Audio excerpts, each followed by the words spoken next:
तुम क्या चाहते हो, मैं अपने परिवार के लिए 500 मासूमों की जान ले लूं? नहीं, ऐसा नहीं हो सकता।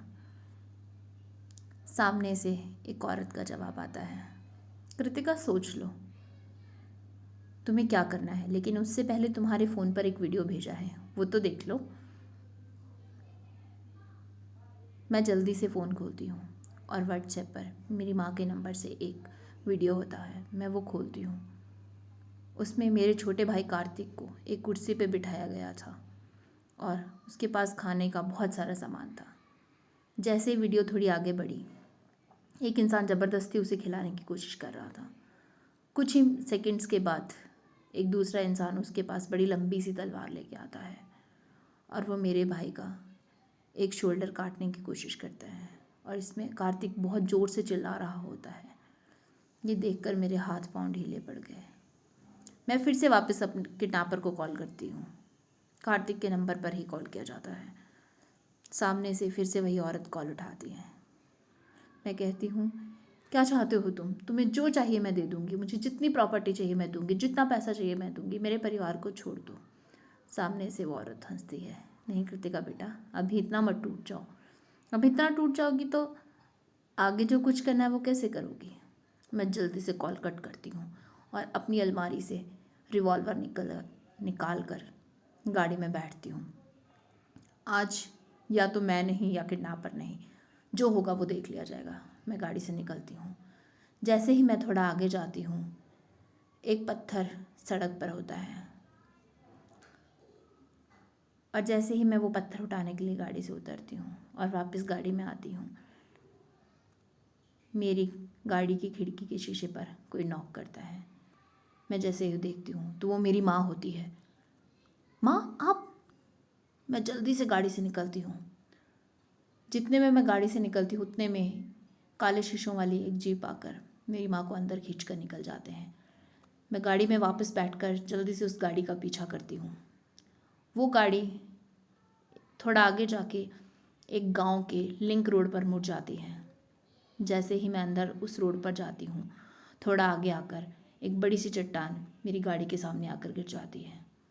मैं गाड़ी से उतरती हूँ और पैदल ही उस गाड़ी का पीछा करती हूँ। इतने में मैं कुछ ही कदम आगे गई थी, मेरे सर पर किसी ने ज़ोर से किसी भारी चीज़ से वार किया। मैंने पीछे मुड़ के देखा तो कोई नकाबपोश आदमी था। मैं वहीं गिर गई। थोड़ी देर में मुझे घसीट कर उसे इंसान ने थोड़ा साइड में ला के रख दिया और वो मेरी गाड़ी वहाँ से चला कर वापस ले गया।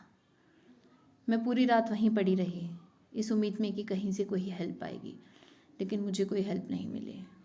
सुबह हल्की हल्की जब रोशनी होना शुरू हुई तो एक पुरानी सी गाड़ी मेरे पास से गुजरी, तो मैंने उस गाड़ी को रोका। किस्मत से वो इंसान वहाँ रुक गया। मैं उस गाड़ी में बैठकर शहर की ओर आने लगी। उस इंसान ने मुझसे पूछा, मेम साहब कहाँ? वापस घर छोड़ दूँ क्या? मैं हैरान हो गई, घर छोड़ दूँ? तुम्हें कैसे पता मेरे घर के बारे में? वो मेम साहब, असल में मेरी छोटी बहन आप ही की कंपनी में काम करती है, तो एक बार मैं शहर आया था तो उसने मुझे आपके घर के बारे में बताया था।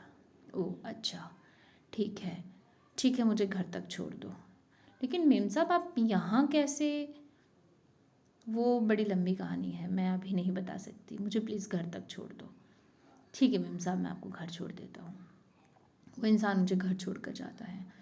मैं अभी घर के गेट पर पहुँची थी और गार्ड गेट खोलता है। गार्ड हैरान होकर बोलता है, मेम साहब आप? क्यों, नहीं होना चाहिए था? नहीं नहीं मेम साहब, ऐसी तो बात नहीं है, लेकिन सुबह कोई आया था आपकी गाड़ी लेकर, उसने कहा आप विदेश चली गई और एयरपोर्ट से आपने गाड़ी वापस भिजवाई है। क्या? कौन आया था मेरी गाड़ी लेके? था तो वैसे शक्ल तो मैं पहचान नहीं पाया, उसने पूरा मुंह ढक के रखा था, लेकिन हाँ होगा शायद 25-30 साल का, लंबी कदकाठी का कोई लड़का था। वो गाड़ी वापस छोड़ के गया। मेरी गाड़ी वापस छोड़ के गया?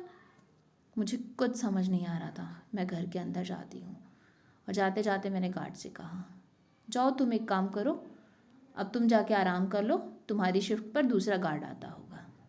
ठीक है मैम साहब, जैसे ही दूसरा आएगा तो मैं ड्यूटी छोड़कर आराम करने चला जाऊँगा।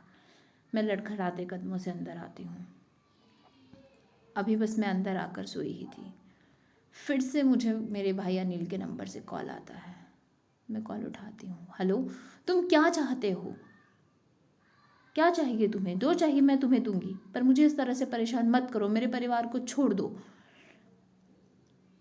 एक बार गाड़ी में तो बैठो कृतिका बेटी, जो तुम्हें हमें चाहिए वहाँ से तुम्हें पता चल जाएगा। मैं वापस फिर गाड़ी में जाती हूँ और गाड़ी के अंदर जैसे ही मैं दरवाज़ा खोलती हूँ तो वहाँ पर सीट पर कुछ ऐसा होता है कि जिससे मेरे होश उड़ गए। तो आइए अगले पार्ट में आप भी जानिए कि गाड़ी की सीट पर ऐसा क्या था।